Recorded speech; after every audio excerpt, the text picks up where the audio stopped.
during slide changes. But at this point, I'll go ahead and turn it over to John Parker from Department of Management. All right, thank you very much, Blake. I appreciate it. Good morning to everyone. It's nice to talk to this large of a group and about kind of the budget process and timelines.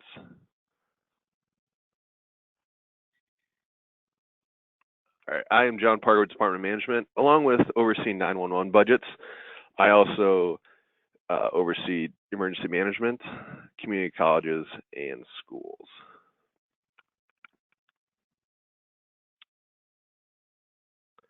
So next week, I hope to publish online our budget form along with instructions that can also be found online. And there are some links within this presentation that you should be able to click on that takes you specifically to websites or areas that are important to remember. So I do get this question a lot. Well, why can't you publish it in October? It's really a system limitation that we have on our years rolling forward that we can't publish. The earliest we can publish is November 1st, and that's as long as everything is going well on our end. We don't have any technology hiccups. So unfortunately, that's the earliest that we can ever publish the forms online. We're hoping to redo our system in the next couple of years, so maybe that will change going forward. But until then, it's November 1st. So after it's published online, we expect service managers to go out and fill out your budget using the online form. You have to use this online form. There's no other option to use an Excel document or your own form. Everyone needs to fill out the 911 budget using this online system and publish through the system as well. So after they're online, you'll fill out the form, you'll publish the notice of public hearing, you'll hold the public hearing and adopt the budget. And this all has to happen before March 15th. That's the deadline to get these budgets certified to the county auditor. And once you do get your budget adopted, you'll provide a signed copy of your adopted budget to the county auditor, along with supplemental detail if any reductions were made, and the proof of publication that you did publish this in the paper. So a few important reminders to keep in mind. Your notice of public hearing and proposed budget summary must be published not less than 10 nor more than 20 days before the date of the hearing. Now, within this calculation, you want to include the date of the publication, but not the day of the hearing within the calculation. So, for example, you publish on the 2nd of February. The first valid hearing date is February 12th. The last valid hearing date is February 22nd. Now, keep in mind this 10 to 20 day rule is very important. If, say, you publish and only 9 days have passed and you hold a public hearing, we can't accept your budget, nor can the county auditor certify your budget to us. So you have to go back and republish and have another hearing that does follow this 10 to 20 day rule. And I get the question a lot too as well. If we have to republish, we're not going to meet the statutory deadline of March 15th. And that is okay. We'd rather have you fulfill this statutory requirement of 10 to 20 days and be late than not fulfill that 10 to 20 day requirement. So it's very important to meet this and make sure that your calculation is correct. All right, next slide.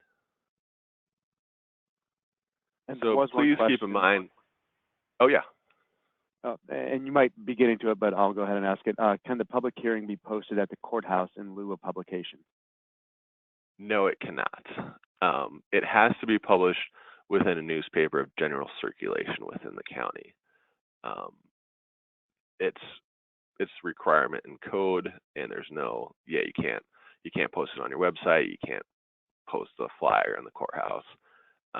That's only people that can post using the flyer are cities under, I think, 200 people. So you may see some of those posted in public places, but no, it has to be published in a newspaper. And so then keep in mind, after you publish and you're going to hold your public hearing, you need to have a quorum of the 911 service board members must be there. So they're there at the public hearing and to adopt the budgets, which usually happen in tandem, so it shouldn't be a big deal if you have both of them there for both to have that quorum. So then, following that public hearing, the board has two options, and you're really controlled on your expenditure side of things. You can either adopt the expenditures as you publish it within the newspaper, or you can adopt expenditures less than what was published, and that's based on feedback from the public hearing or any will of the board. You can adopt expenditures less than published. You can not adopt expenditures more than the amount published. If you made an error on what you published, you can go back and do the whole process again, republish and rehear. Or once the fiscal year begins, you can also file an amendment, which I'll discuss later, if you have anticipated expenditures greater than what were adopted. Okay. So I get this question a lot, especially being in Iowa winters, unforeseen snowstorms. You can hold an electronic meeting if board members, you can't get a quorum there, so people can call in. You have to follow code in order to make that electronic meeting valid. And here's the code section that describes what needs to be in place for an electronic meeting. It needs to be open to the public, so that you still have public there. It also needs to be a few other things to keep in mind when holding an electronic meeting. So there's the code requirements. Just make sure you fulfill those requirements, and you should be good if you can't hold an in-person meeting. All right. So you have two funds within the 911 budget. You have the surcharge service fund. So this is where all surcharge and revenue expenditures will be made out of. And then we have the operating fund. And this is all other revenue and expenditures outside of the surcharge fund.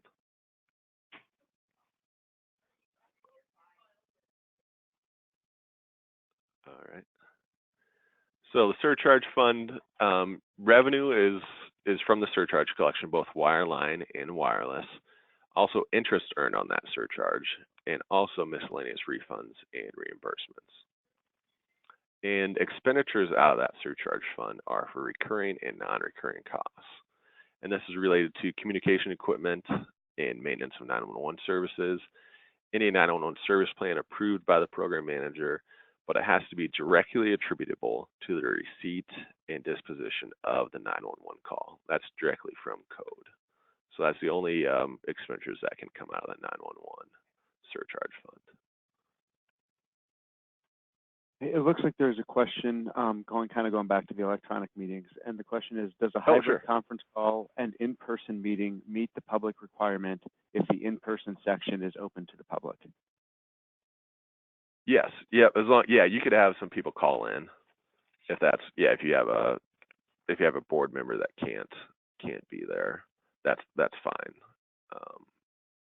I think maybe the question is, do you have the conference call information to the public, or is just opening the meeting to the public good enough?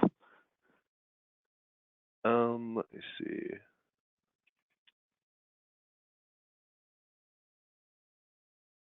The public needs to have it. It just says the governmental body provides public access to the conversation of the meeting to the extent reasonably possible. So if you think that just having, here's where the public can go to listen to the meeting, if that's what you feel is necessary, then that's fine. You could provide a conference call line to them if you wanted, but there's really no way to do that within your public notice. So I think that's kind of going above and beyond. As long as you give them that access to that, whether it be within your courthouse or administration building, I think that's enough public access. Okay, and I think that was it for now. Yep. All right. So then the non-recurring costs within the surcharge fund, and this is specifically outlined in code in that section, limited to the following: public safety answering points, network equipment, software, database addressing, training, and capital expenditures such as purchasing subscriber names, addresses, and telephone information. And recurring costs within the surcharge fund include network access fees, software equipment, database management, and of course purchases of subscriber names from the local telephone provider. But these recurring costs cannot include personnel costs for a public safety answering point. They have to be related to the 911 call. Okay, next slide. Oh. So keep in mind, this is specific in code as well. It's funds deposited within that service fund or the surcharge fund have to be used for the payment of costs limited to those previously mentioned non-recurring and recurring costs attributable to the receipt and disposition of the 911 call. And if those cannot be met within the surcharge fund, if those requirements are not, if you don't have that option, then you can use your operating fund, where all other revenues and expenditures will be deposited. Next slide.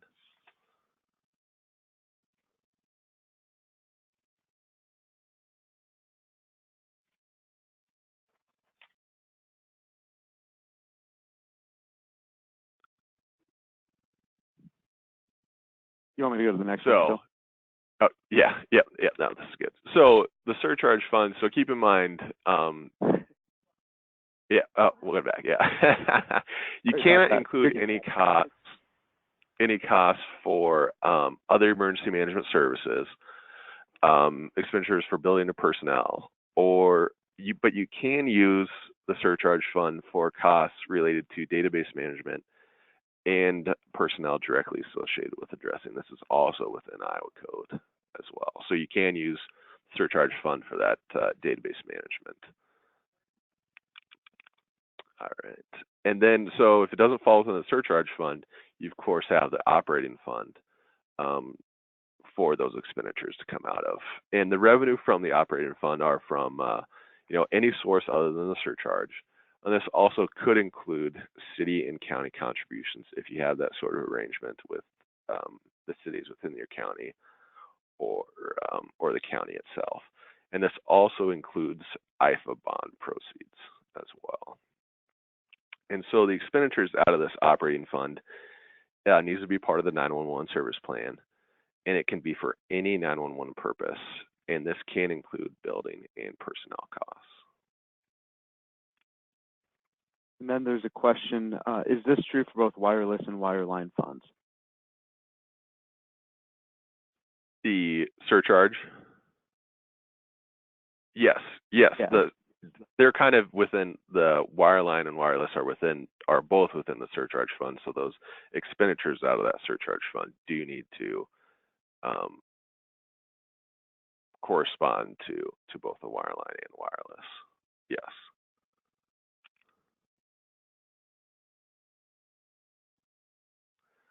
So we do have, so when you're filling out your budget, you do have essentially a beginning and ending fund balance. The ending fund balance is made up of three different components: the reserved, assigned, and unassigned. And the reserved is broken up into three other categories: non-spendable, restricted, and committed. And each of those have a certain designation that if you do have money in the end for certain things, like prepaid items is for the non-spendable.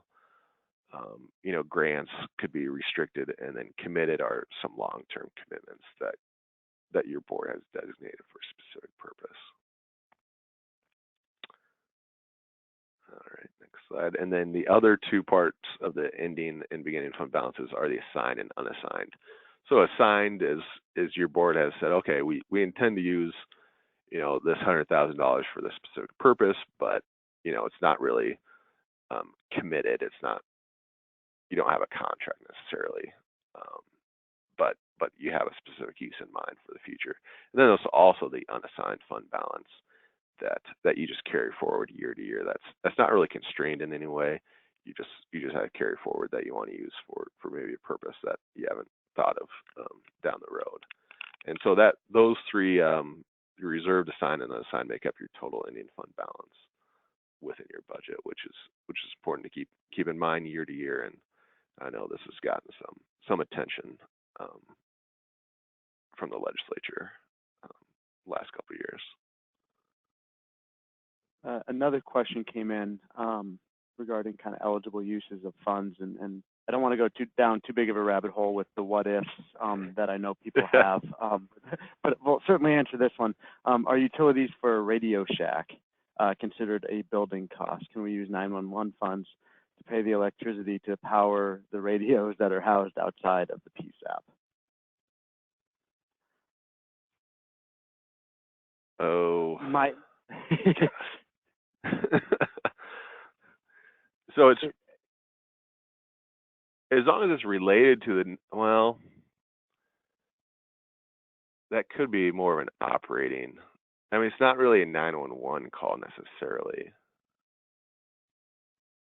If it's not really a 911 call, then I wouldn't charge it to the surcharge fund. Does that go to the disposition of the call though?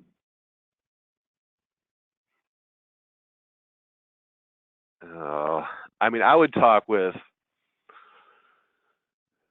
So you just want to pay utilities using the surcharge fund. Yep. Yeah. I mean, I guess if it's directly, if you need that, I mean, you need power to accept the call. So if it's related to that, then you probably could. And the other part of that question addresses kind of the because it's housed outside of the PSAP, and I know that traces back to some code from previous years, and it really went away. Really, the carryover fund, this operating surplus, had language that it had to be used at the PSAP. That language was removed, and what remains is just the receipt and disposition of the 911 call. So the fact that it's not at the PSAP shouldn't make it too big of a difference anymore. Sure, yeah. Then I would have said, if that was the case, then if that code were in place, then it'd have to be within that location. If it's since that was removed, that's fine. There are a few reminders to keep in mind when filling out your online budget form.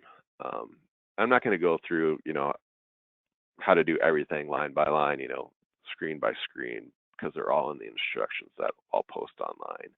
And if you want to see those instructions, either contact Blake or myself, and I can give you a copy of those through email. But usually everyone will want to start on that data entry page. And so you really fill out, your name, public hearing time, and I really want to point out the public hearing date.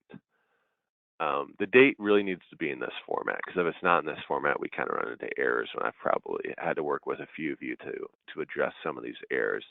We need to have, the month, the 2-digit day, and 4-digit year separated by forward slashes. So that's just keep in mind. It's not a big deal, but that's something that we can avoid some errors, and the county can then certify your budget. Keeping this format. All right, next slide.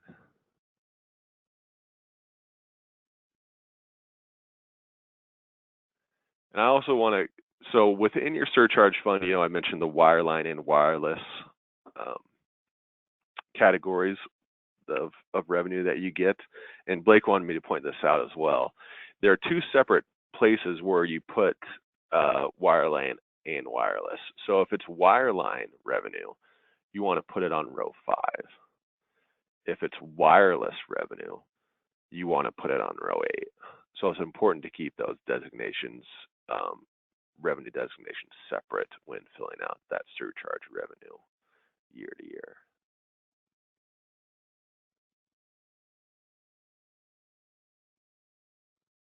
And keep in mind, after you fill out your budget, you fill out all of your, your actual expenditures, your re-estimated, and your proposed.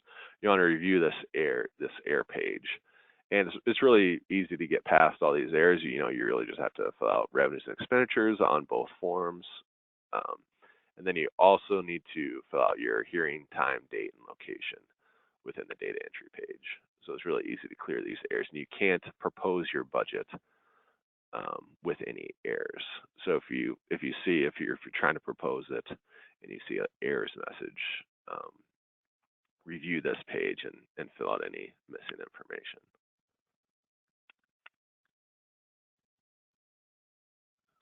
Okay. So we'll talk a little bit about amendments.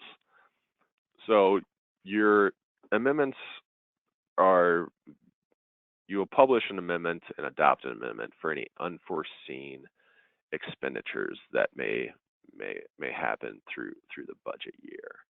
So say you get a grant in that you weren't expecting when you're filling out your budget, and you want to expend that money, you would need to file an amendment if those expenditures are over what you adopted.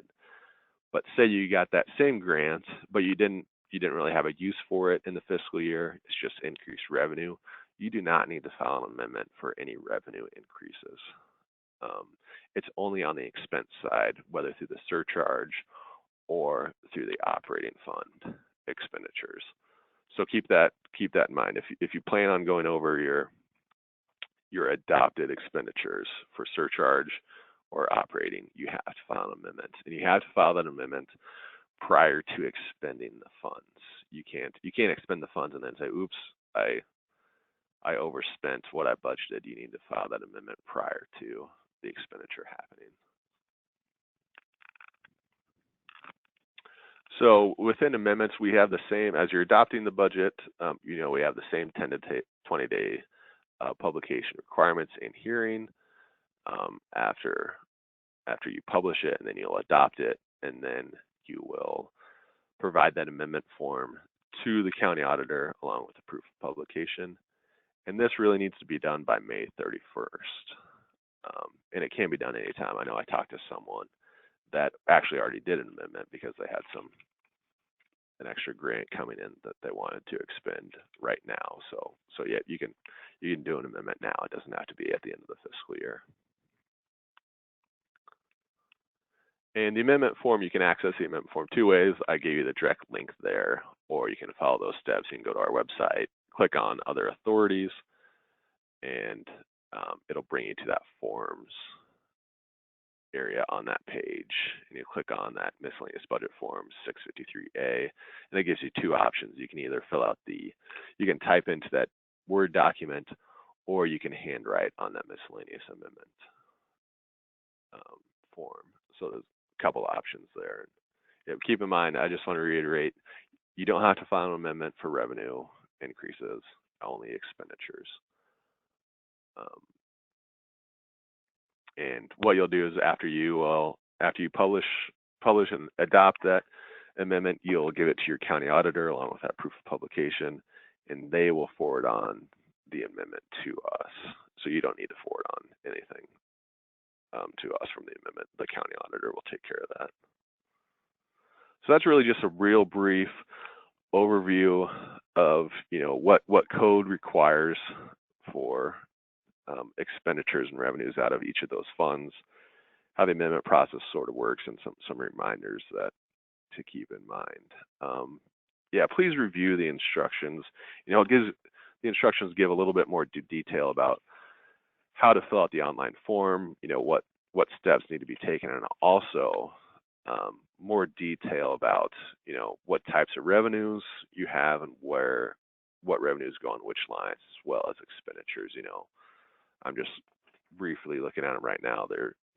We go down to line 66 for expenditures. So there's a lot of different things to keep in mind when deciding what line to put something on, or if you have a question that you can't find, please feel free to give me a call or shoot me an email.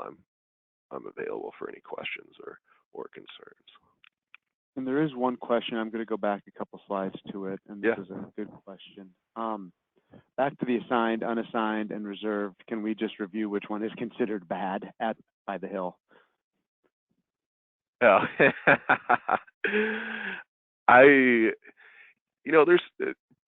there's probably the reserved. That's something that you've really planned for, and you really have we have something that we have to spend this money on in the future. So that's probably not as looked bad upon as maybe you know, maybe assigned or unassigned, because assigned really just takes a simple board action to say, oh, we plan on spending this. But you can always change that designation with another board action. So it's really not, I guess,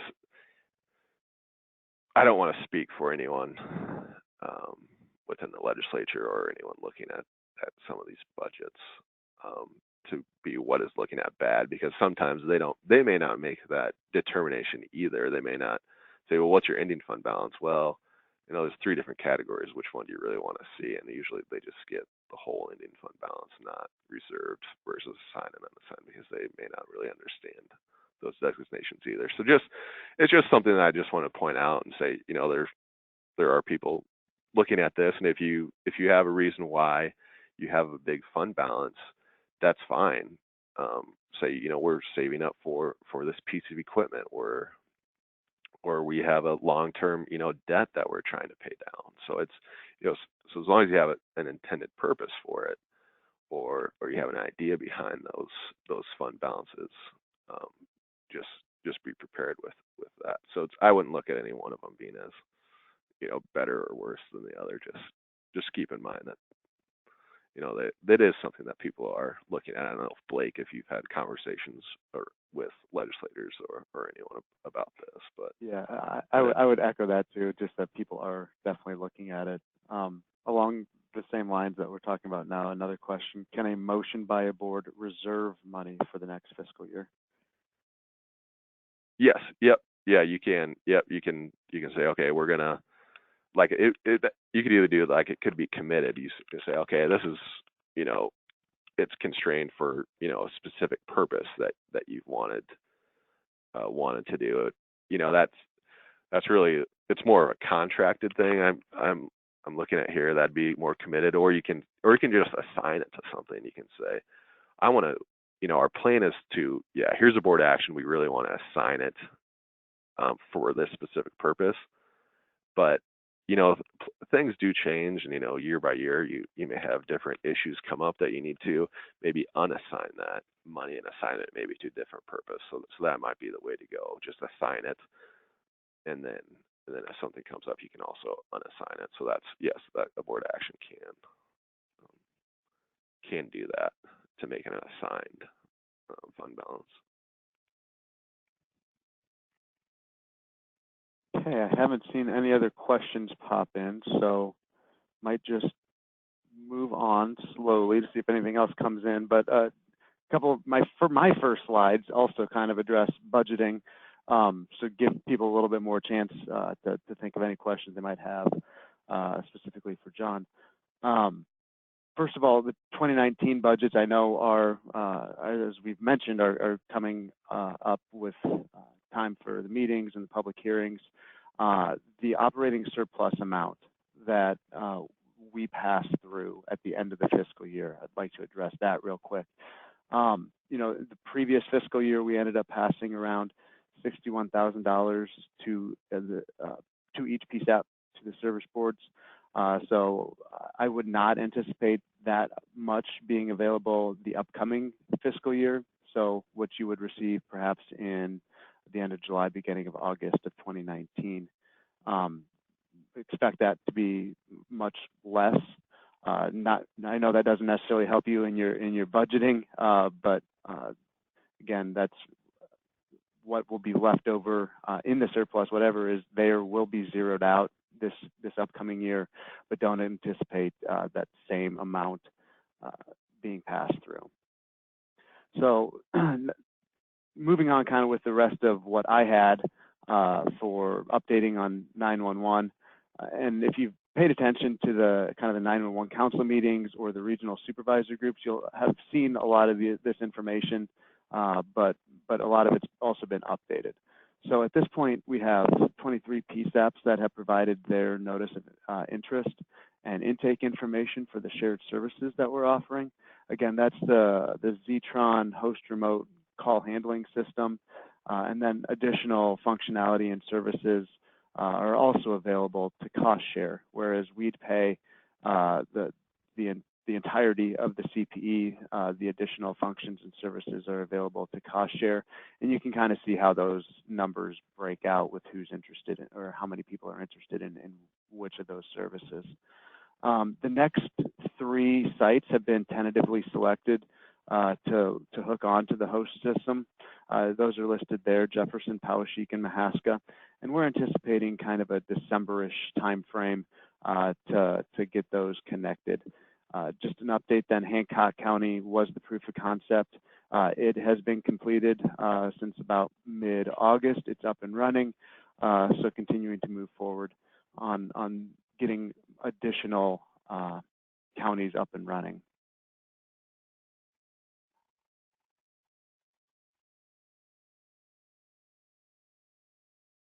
You probably saw yesterday a survey go out from Comtech TCS regarding the network merging. It's a short survey, 3 or 4 questions. Should be able to answer it yourself. You shouldn't need to reach out to your vendor or anything like that. That's kind of the start of the information gathering that Comtech needs. And I know there's been a lot of questions about the network merging process and what's going on with it and some timelines. Just rest assured that there is a lot going on behind the scenes. I have 2 to 4 conference calls every week to talk about the coordination and engineering that's going on behind the scenes. There's a lot going on, and it's not necessarily reflected in what you can see or what you're experiencing, and I know you're still paying the bills. So the best guess at this point is around March that we will start that migration of wireline 911 traffic onto the wireless ESI net. Not exactly sure, that's not going to be a flip the switch and the entire state has migrated. It's going to be a little bit more laborious than that, but when we get a little bit closer, we will get out kind of a detailed timeline or a plan on the process of what that looks like, and we'll make sure to provide notification so that you know that we're doing that we'll be taking over or migrating the wireline network, and you should stop seeing those bills relatively soon after that. Next, I want to address the Inteliquent survey that went out that is much more in-depth and detailed, and has caused, I know, some challenges with getting that answered.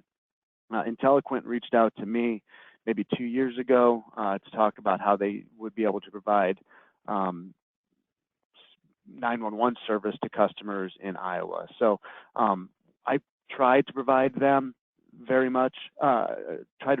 some assistance, and some of the stuff that's standardized throughout the state, such as last route option, but some of those questions still ended up on the survey.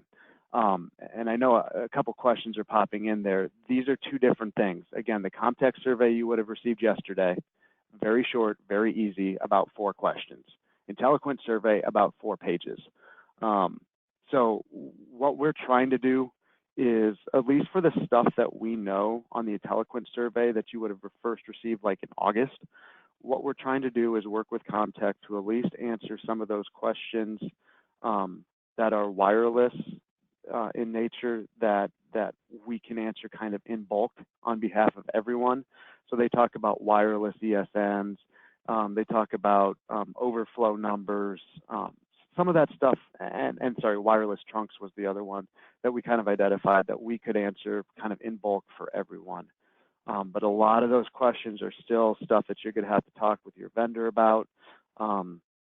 And it's just not anything that we have at the state level either. So the Comtech one, I'm kind of pushing, and it's really unfortunate timing. We had no control over the Inteliquent survey. They did that on their own. Think of it as, another telephone company that is ultimately going to be providing 911 service. And I've spoken with them and kind of said, at some point you might have to get kind of boots on the ground or actually start calling some people, because I'm not sure you're going to see the results that you're expecting just by sending out surveys and reminders for the surveys. So we'll try to help the best we can on the larger survey, but just encouraging you to get the Comtech short survey in as soon as you can. That will be directly tied to kind of the speed and the pace that we can roll out the network migration and get the wireline over to the next-gen network. Sent out an email a while back on the annual forms that we need that are due January 1st. Haven't received too many of them, but so just wanted to remind everyone that those are out there. This year on the PSAP update form, I only asked for updates if anything needed to be made. So if everything was status quo, no changes, don't worry about filling the form out. So only if there are changes am I looking for an update. And then, of course, the other ones have not really changed over the last couple of years, the 911 Service Board form, as well as the annual expenditure collection sheet. The only update really is that attachment C, request for wireless funds, is no longer needed because of code changes last year. All right, I'm going to go back and hit a couple of the questions at this point. John, actually, this one's for you. For the operating surplus revenue, we did not budget. Do we need to amend our budget if we take in more revenue than, oh, that just moved, hold on. I was in the middle of reading that. Sorry, let me just start over. For the operating surplus revenue, we did not budget. Do we need to amend our budget if we take in more revenue than was expected in our budget? No, you do not. You're only controlled on expenditure side, whether it be in the operating or the surcharge fund. So if you took in more revenue but don't plan on expending any of it, then you don't have to file an amendment. You would if you wanted to associate an expenditure within that increased revenue. That would take you above and beyond the adopted expenditures. So no amendments for revenue increases, only expenditure increases. Thank you. The next question is kind of back to what I had talked about earlier. Do you have to have Zetron in order to have any of these shared services? Your foot in the door to this process is to sign up for the host remote Zetron system that we procured, that we are offering, and that we will ultimately be paying for. So you do have to opt into the call handling, the CPE first, and then the other doors of CAD, recorder mapping, and EMD are open for you. You don't have to do any of them. You can pick and choose which ones you might want, but you do have to opt into the Zetron CPE first. And then another note along the same lines is that it's working great for Hancock County. That's great and good to hear. Excited for the other 23 to hopefully get on sooner rather than later as well. Another question, should we just be answering the wireline questions on the IntelliQuint survey since the state is working to answer the wireless in bulk? Yes, for now, I would probably focus on that, especially like the last route option question or the overflow question. I think we can answer that better in bulk just to make sure the answer is correct. Not that I don't trust everyone, but there's a lot of PSAPs, so I think it can be answered a little bit better at our level. But on the wireline and VoIP questions that exist, it's probably best answered locally to the best you can. Yeah, and I like the ending part of that question is, or just complete the whole survey the best we can. Yeah, I think the whole thing is going to be a challenge to get answered correctly in any sort of timely fashion. The next question, back to the Zetron stuff. Why on Zetron when we have our existing telephones working? That's fine. You don't have to switch. You are more than welcome to keep your existing service until you are ready to switch, or forever and ever. We're not making anyone switch to the shared services. I wanted to give a quick update on the GIS grants. Of course, we kind of changed the way we are doing that this year, basically setting benchmarks for counties to meet on accuracy, and once those benchmarks are made, provide the grant at that point. So you can kind of see in July, 6 counties met the standard, in August 16, and September 21. Kind of show you a snapshot of where we were at that time last year, 19 counties had applied for the grant at that point last year, compared to 43 counties meeting the benchmarks this year and receiving funding. So more counties at this point this year are actually qualifying for the grant. $6,000 still remains through December 31st for the counties who have not met the benchmarks, and then starting January 1st, kind of that second upload period, everyone's slate is wiped clean, and everyone is still eligible for either their first or their second $6,000 for the counties that do meet the benchmarks between January and June.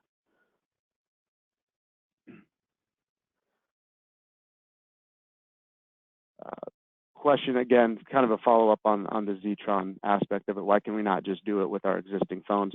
That's not the direction our department went when we did our consolidation study.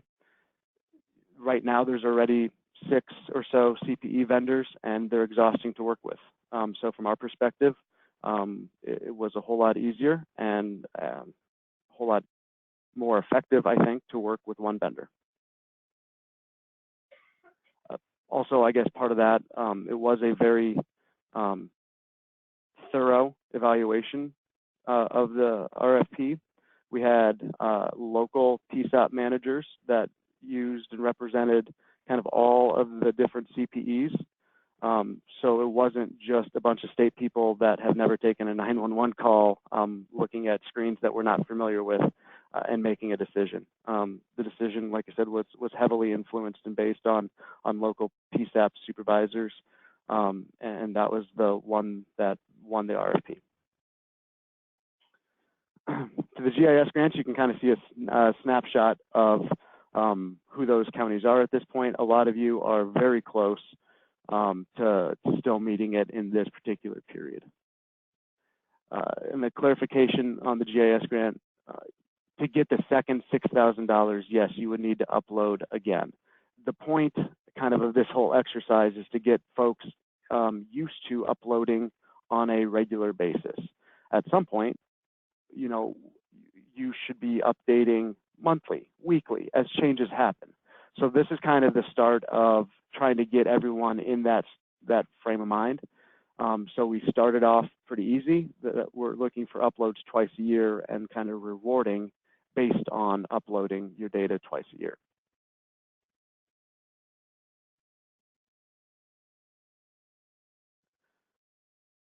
Another topic that I know gathered a lot of information, or a lot of curiosity and question and attention, I should say, was the connectivity to the ISIX radio platform. Hopefully everyone is aware of where we're at currently with that. A survey was sent out by Chris Mayers, the statewide interoperability coordinator, basically for local PSAPs to indicate what type of equipment they would like to see in their PSAP to connect to that system. It will be provided fully programmed and ready to use. And you can access ISIX the day it's dropped off. However, if you want it kind of fully integrated into your radio console, into your existing radio console, that would be at the local expense, and there was a lot of discussion about that. It went through various committees at the ISIX board. It was kind of talked about between DPS and Homeland Security about the best way to use that funding, and the decision was made that it would be best to make sure everyone had access at some level to that capability to be able to access ISIX versus fully integrating it into some and then leaving others kind of in the dark and having no access whatsoever. So I would encourage you to fill out that survey. It's due November 9th. That basically is your way of indicating what type of equipment you'd like to receive. It's purchased by DPS. You can basically, after you fill out the survey, kick back and relax and wait for it to be delivered. It'll be fully programmed and ready to use at that point. A good question here. Are there any type of grants to assist in relocating dispatch 911 from one building to another? The current location is substandard and the county is building a new law enforcement center with plans to relocate dispatch 911. Not really a grant in what we used to have. You know, we used to have the $100,000 Next Gen 911 grants. We don't really have anything like that.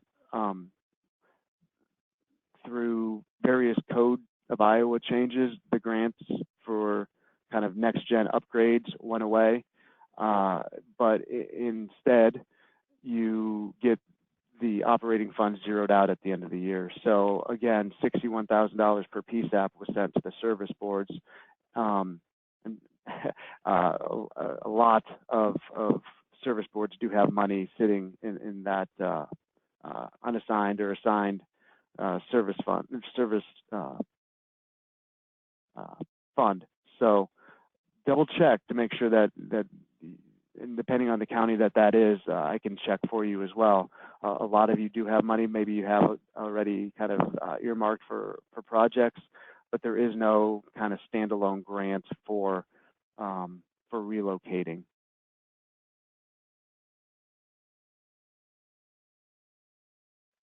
Another topic I've tried to socialize over the last couple months.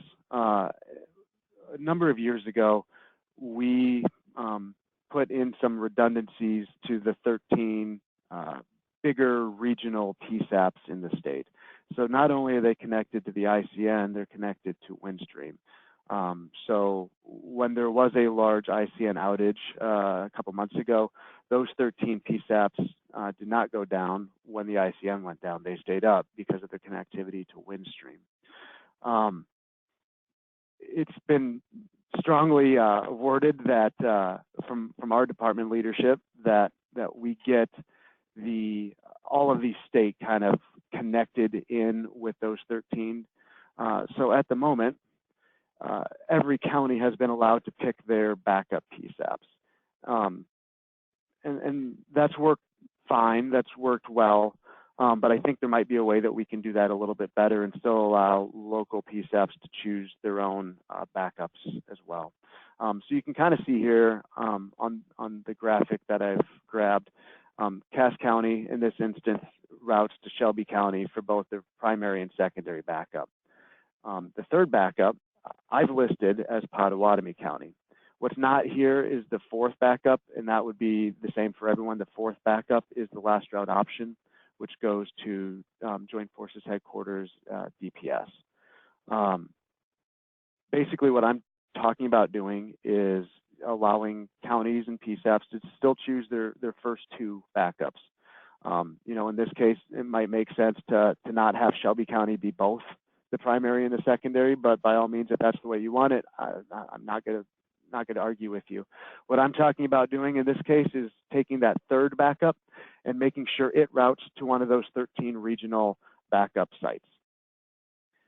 This map I've kind of passed around, I've shown a few times. It's still in draft form, nothing's been changed. In fact, I probably need to change a couple of the counties that I know have approached me and kind of talked about where they'd rather have their calls go to or what makes more sense. So again, this is 100% just a draft at this point, but I am looking for feedback. If I don't get any feedback, I'm probably going to continue on with this path. So you can kind of see where those 13 counties are and where your other PSAPs might be kind of directed. Again, kind of keeping something in mind, we've only experienced 2 large ICN outages since 2011. And in both of those cases, it was relatively short-lived. In this last instance, about 80 calls transferred to the last route option over the course of 4 hours. So if we split those 80 calls up 13 different ways, it's a whole lot more manageable than coming into one location once every 4 years or so. So we're not talking about a huge change, but we do want to put a little bit more redundancies in there. Questions on this, which I'm glad there's some feedback coming in. So what you're saying is at this time, each PSAP should have in place a first backup, a second backup, and the third backup would be the regional one. That's what I'm talking about, yep. At this point, sometimes counties list one particular PSAP as their backup for all 3 options. And again, not going to argue with you, but there might be a better way to do that. What I've kind of conceptualized on how to roll this out is that HSCMD would have backup agreements in place through an MOU with those 13 sites. They would kind of cover our relationship with those sites. Again, we've put fairly significant investments into those to add that redundancy in. It would outline some of the operational procedures, and then we would kind of rely on those 13 sites to enter into agreements with individual PSAPs that they'll be answering calls for. We'd provide a template. We'd strongly encourage it, but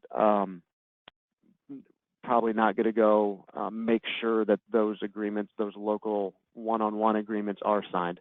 Our interest would be in making sure that the agreements would be with us, HSCMD, and those 13 sites.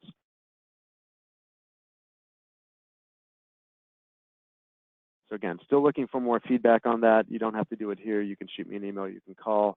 I will be getting that draft MOU to those 13 sites later today.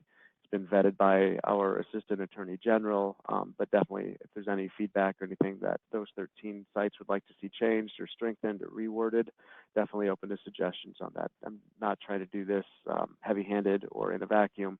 I'm looking to make sure it's a good solution for all involved, to make sure calls get answered kind of the best way they can or regionally before dumping into the last round option.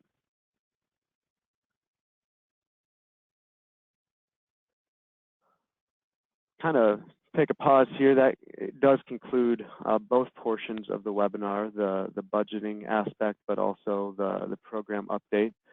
Again, just to remind everyone that the webinar is being recorded, and will be sent out, will be posted on our website. I'll also send out the slides as a PDF.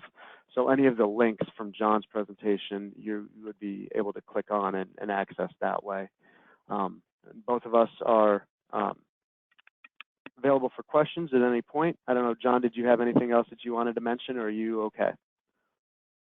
I don't. Yep. Just please contact me with any issues that come up, and if I don't have the answer, we'll get it to you. And any questions as you're filling out your budget or anything that comes up with publishing issues or anything, we can talk through those, and we'll get you figured out. And I forgot to mention, I do get the question a lot. Well, what if I miss the March 15th deadline? Will you penalize me? No, there's no penalty that we will impose on you for being late. We'd just rather have you fill out the budget properly and make sure that those code requirements are followed and get it in as soon as you can after March 15th if you do miss that deadline. So no, I'm here for questions anytime. Two other questions came in, so I'll address those real quickly. If we are not sure where our first and second backup PSAPs are, where can we find that info? Send me an email and I will get that information to you. And then to change it is really simple. It's an online change request form. It's supposed to allow 10 days for Comtech to make that change. Normally it gets turned around quicker than that, but it's a pretty simple process. And the screenshot that I have displayed there on the screen is exactly what I have for all 113 PSAPs, and it shows again where the backup sites are listed. This was probably done in 2010, 2011, and I'm not sure. I wasn't around in the program when that happened, so I'm not sure what was communicated to whom to set those up. So again, I'd be happy to provide those to you. Just ask me for them. And again, changing it is pretty simple as well. Another question. This is a good one. I thought about including some information about the public education and training funds. I decided not to, but it's a good question. If a state-funded training is canceled for any reason, will that money go back into the fund to be available to PSAPs after that moratorium is lifted? Yeah, so to bring everyone up to speed, every year there's $100,000 for council travel, public education, and training. This year, that fund was very popular, and a lot of the training funds were basically approved and committed month one of the fiscal year. So the 911 Council put kind of a temporary moratorium on requests of those funds. basically to see how things shook out, to see if anything was canceled, to see if anything would come in under budget and get a grasp on how much would be available for the rest of the year. So that was in place, or is in place until January. I know one class has already been canceled. Yes, that money then becomes basically available for application come January. The 911 Council is working on some additional language on the policy regarding those funds to kind of put a few more boundaries on the requests and what's eligible. So that topic is still kind of out there, but there is some funding available for come January for additional training courses. We haven't opened up the application site for it yet, but there should be some funds available, and it'll just be up to the 911 Council and myself, our office, to figure out how to best approve those funds, kind of anticipating another run on the approvals. Just a couple other questions. With the landline wireless merge, what happens to our landline trunks? Are those removed? Yes, they would be. Basically, everything at that point would be coming in over your SIP trunks through the ICN, through the EZNet. If we did not receive the Comtech survey yesterday via email, I presume will it still be coming? I will take that note down and make sure it gets to that particular person who asked it. If anyone else didn't get it, it should have gone to the PSAP contact that you provide to our office. If anyone else didn't get it, just shoot me an email offline and I will make sure that gets to you. But I took a note and I will get it to that particular county.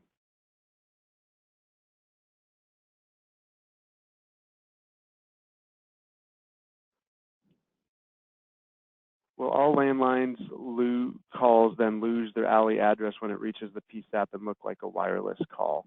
I will follow up with that one after the call as well. I know there's been a lot of discussion regarding alley, and just as it's more of a technical question, I want to make sure I get it right and not kind of do it off the cuff. On wireline, do you turn them off or do we? We would work with the ICN. They have an RFP out on the street right now, basically to subcontract an aggregator. But yes, we would work with them to in effect turn that off. You probably at some point, as we kind of develop a more thorough schedule, detailed schedule, will want to work with your CPE vendor to make them aware and see what changes might need to be made from that aspect. What about text? Will that change at all? No, it shouldn't change whatsoever.